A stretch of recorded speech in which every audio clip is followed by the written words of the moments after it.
સમાચારમાં સૌપ્રથમ વાત રાજકોટની તો રાજકોટના ઉપલેટાના ભાવદરમાં ભાજપ નેતા પર ગુંડાગર્દીનો આરોપ લાગ્યો છે। ભાજપ નેતા ઇન્દ્રવિજય ચુડાસમાએ કોંગ્રેસ નેતા પર હુમલો કર્યાનો આરોપ છે। ભાવદર પાલિકાના પૂર્વ પ્રમુખ નયન જીવાણીનો દાવો છે કે સોશિયલ મીડિયામાં મેસેજને લઈ ભાજપના કાર્યકરોએ હુમલો કર્યો। બચાવમાં પડેલા અન્ય 3 લોકોને પણ ઢોર માર મારવામાં આવ્યો છે। હાલ તો ઇન્દ્રવિજય ચુડાસમા અને તેના ભાઈ સહિત 3 લોકો સામે ફરિયાદ દાખલ કરવામાં આવી છે।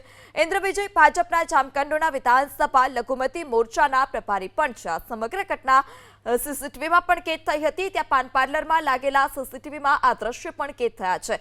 25 લોકોના ટોળાએ ગાળો આપી અને માર માર્યો હોય તે પ્રકારનો આરોપ નયન જીવાણીએ લગાવ્યો છે। આ સાથે જ વચ્ચે બચાવમાં પડેલા અન્ય 3 લોકો હતા।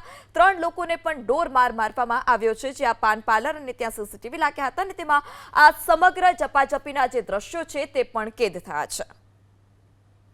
ભાયાવદરમાં હાલે ભાજપના ગુંડાઓએ અમારી માથે હુમલો કરેલો છે। હુમલાનું કારણ કે ભાયાવદરમાં 9 તારીખે પટેલ સમાજની અંદર એક પાટીદાર સમાજના લગ્ન હોય અને સરકારનું જાહેરનામું પણ 9 તારીખે બહાર પડેલું હોય, છોકરાઓને ખ્યાલ ન હોય, તેથી સાંજે 8 વાગે પટેલ સમાજના 2-4 ફટાકડા ફોડ્યા।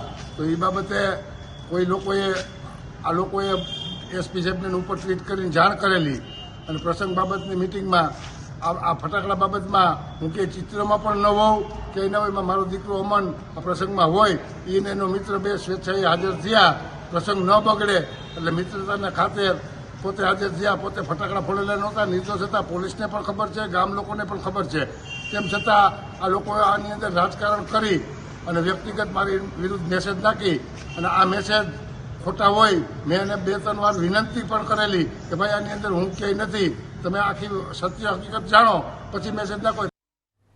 તો રાજકોટના ભાવદરમાં ભાજપ નેતા પર ગુંડાગર્દીનો આરોપ છે। કોંગ્રેસ નેતા પર હુમલો કર્યાનો ઇન્દ્રવિજય ચુડાસમા પર આરોપ છે। ભાવદર નગરપાલિકાના પૂર્વ પ્રમુખ નયન જીવાણી કે જેમના પર હુમલો કર્યાનો આરોપ છે। લગ્ન પ્રસંગ હતા અને તેમાં ફટાકડા ફોડવા જેવી બાબતે બંને વચ્ચે જે મામલો હતો તે બીચકાયો હતો। આ સાથે જ નયન જીવાણી કે જેઓએ કહ્યું હતું કે આમાં મારી કોઈ ભૂમિકા નથી, તેમ છતાં માર માર્યાનો આરોપ છે।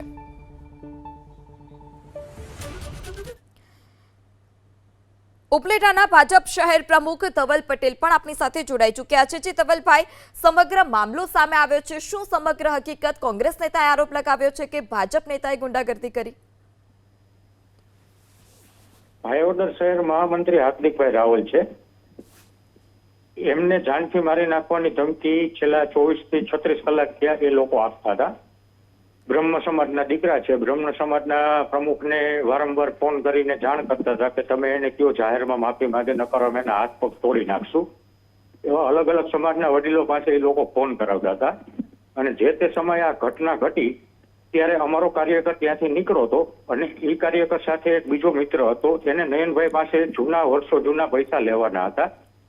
એ પૈસાની ઉઘરાણી કરેલી અને નયનભાઈ મન થાય એમ અમારા કાર્યકરને સાથે હતો એને ગાળો ભાંડવા માંડ્યા અને વાતાવરણ ઉગ્ર બન્યું અને પેલા હાથ નયનભાઈ એ કાર્યકર માથે ઉપાડેલો।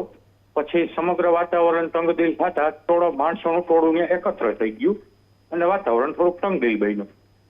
એટલે ધવલભાઈ, આપનું એવું કહેવું છે કે નયન જીવાણી જે ફોન કરીને ધમકી આપતા હતા મારી નાખવાની, અને પહેલા તેમણે હાથ ઉગામ્યો હતો?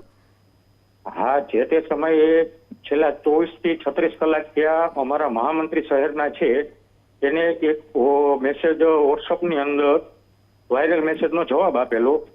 એ જવાબના અનુસંધાને નયનભાઈ એને વારંવાર અન્ય સમાજના લોકો વાયરલ મેસેજ શું હતો?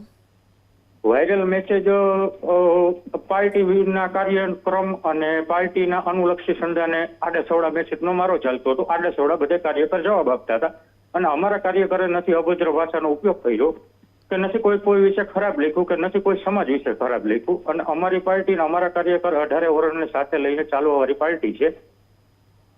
જી ધવલભાઈ, આપ જે રીતે કહી રહ્યા છો કે નયનભાઈ મારી નાખવાની એ પ્રકારની ધમકી આપતા હતા, તો આપે આ અંગે ઉચ્ચ કક્ષાએ રજૂઆત કરી છે ખરી?